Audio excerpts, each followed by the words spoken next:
Welcome back to Crawford-Clark Close-Up's James Bond retrospective leading up to No Time to Die in April 2020. We've made it to the penultimate Roger Moore entry in the canon and the 13th official film in the series. Following the strong reception to the more down-to-earth For Your Eyes Only, the Bond crew began work almost instantly on the next film, a film which takes its cues from two of Ian Fleming's short stories. The amusing Sotheby's auction sequence in the film is inspired by the plot of Property of a Lady from the For Your Eyes Only anthology, and the Major Dexter Smythe connection that Octopussy and Bond discuss when they meet comes direct from Fleming's short story Octopussy. A 9-page, undated treatment with the title Background provided the initial framework for Octopussy. In this, Blofeld returns as the primary antagonist, locked in a war with a group of bullion smugglers who carry out occasional low-level espionage work and are led by Octopussy.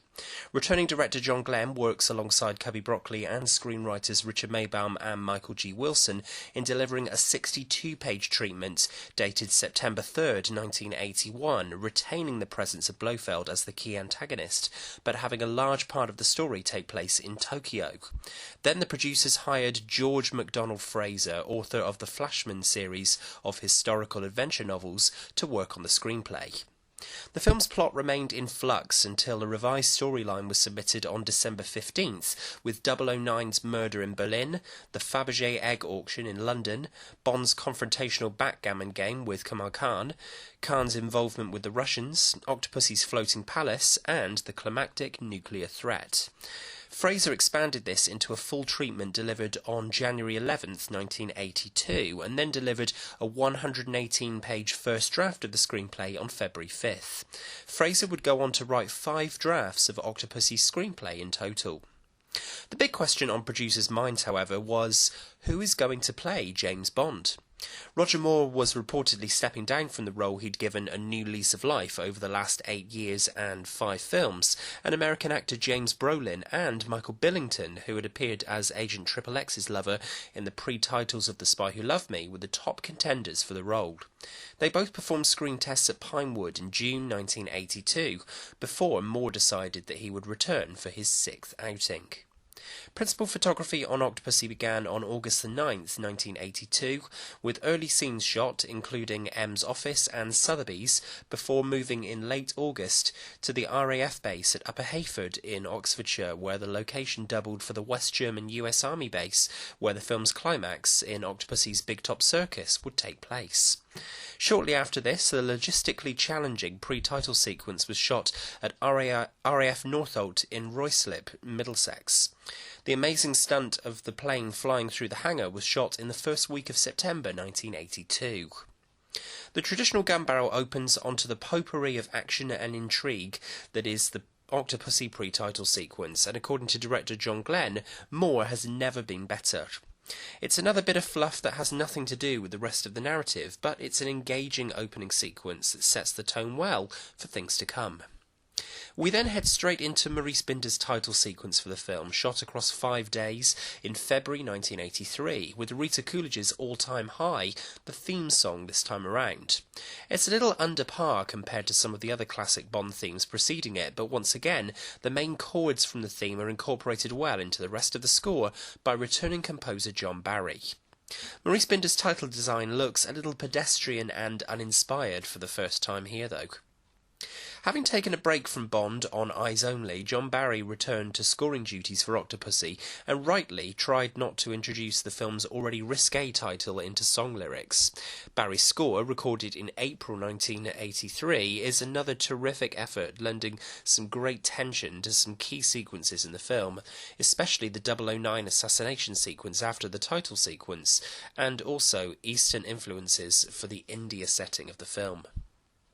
Roger Moore seems particularly confident with the material he's given here and delivers some excellent dialogue in a straight-faced approach, particularly when conversing with General Orlov in the train carriage. Moore is also adept at embedding just the right amount of humour in his Bond movies, and Octopussy is no exception. Whilst Moore gets a lot of slack from his detractors about the clown costume at the circus when defusing the bomb, it's perfectly acceptable that Bond would adopt this disguise to try and evade capture, and the scene plays out in genuinely tense fashion. Another highlight in the film is Bond testing Khan's desperation for the egg at the auction, with Fanning looking on in disbelief as Bond keeps upping the bid. There are certainly a number of brilliant single scenes in the film that work in Moore's favour for his interpretation of the character.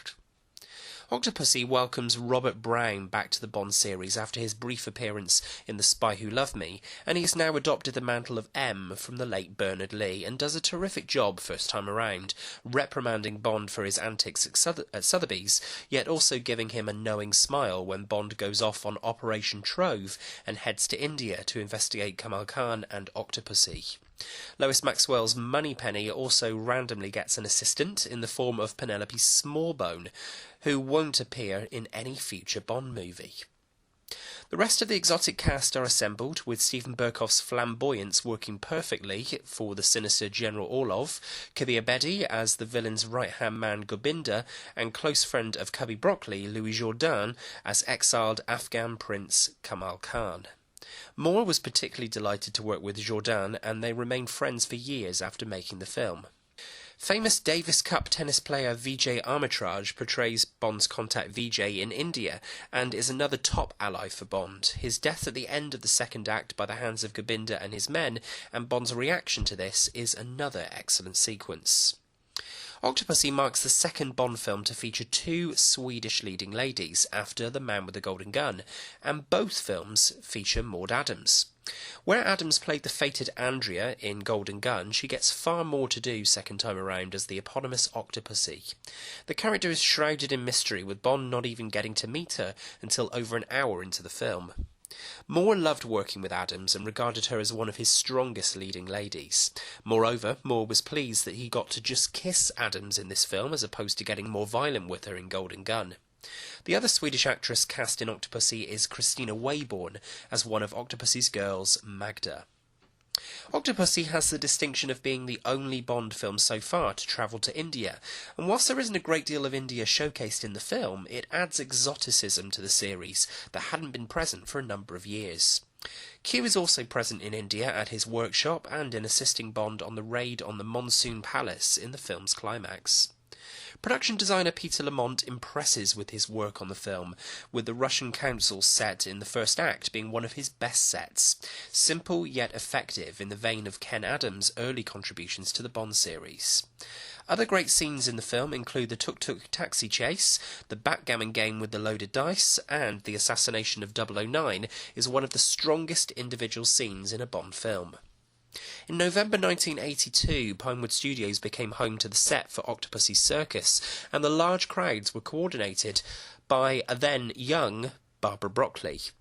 At the end of November, the filmmakers work on the attack on Kamal Khan's palace, and production on the film officially wrapped in January 1983, with post-production taking a further 5 months before the film's release.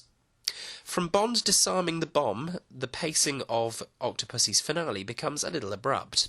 The downfall of Kamal Khan and Gobinda seems to happen very quickly, considering that the remainder of the film is very well paced. It's the climax of the film that seems a little lacklustre and over before it's even begun. The fight between Gobinda and Bond atop the plane, whilst impressively performed by stuntmen B.J. Worth and Jake Lombard, feels like a recycled version of a Bond scene that has been orchestrated many times beforehand. But then, this is Bond 13. What surprised me the most upon rewatching Octopussy for this review was how invested I became in the story this time around, perhaps for the first time of watching it. Much as Roger Moore admitted in his commentary for the film, I'd never really held Moore's sixth outing in the role with very high regard before now, usually referring to the film as fun for completists only. But I had a great time with the film on this viewing. To concur with Moore, there really is everything in this movie, in terms of boy's own adventure. An interesting cast of characters, strong dialogue, exotic locations, and plenty of action. The one big concern for the filmmakers on preparing to release Octopussy was that Sean Connery would be starring in a rival Bond outing, Never Say Never Again, from Bond series antagonist himself, Kevin McClory. Octopussy was ultimately the victor, and deservedly so. It's a far stronger film with better performances, better action, and a more engaging narrative. Plus, Moore looks like he's genuinely enjoying himself, whereas Connery just looks like he's waiting for the next paycheck. Though Octopussy would gross $10 million less than Eyes Only worldwide, the film still outperformed Never Say Never Again and proved that 13 was certainly not an unlucky number for 007. From Crawford-Clark Close-Up. Alrighty then. What are your thoughts on Octopussy? Do you feel it's one of Moore's best outings in the role, or does it normally sit near the bottom of your Bond ranking? If it's the latter, perhaps give this film another chance. This really is quintessential Roger Moore James Bond. If you enjoyed this review, please consider clicking subscribe at the top of the page so you don't miss out on any new content as soon as we upload it. Come and find Crawford-Clark Close-Up on Facebook and Twitter, and drop us an email with suggestions for future reviews on the channel to crawfordclarkcloseup@gmail.com. James Bond will return in Roger Moore's final film in the series, A View to a Kill. For now, thanks for watching, and until next time, that's a wrap.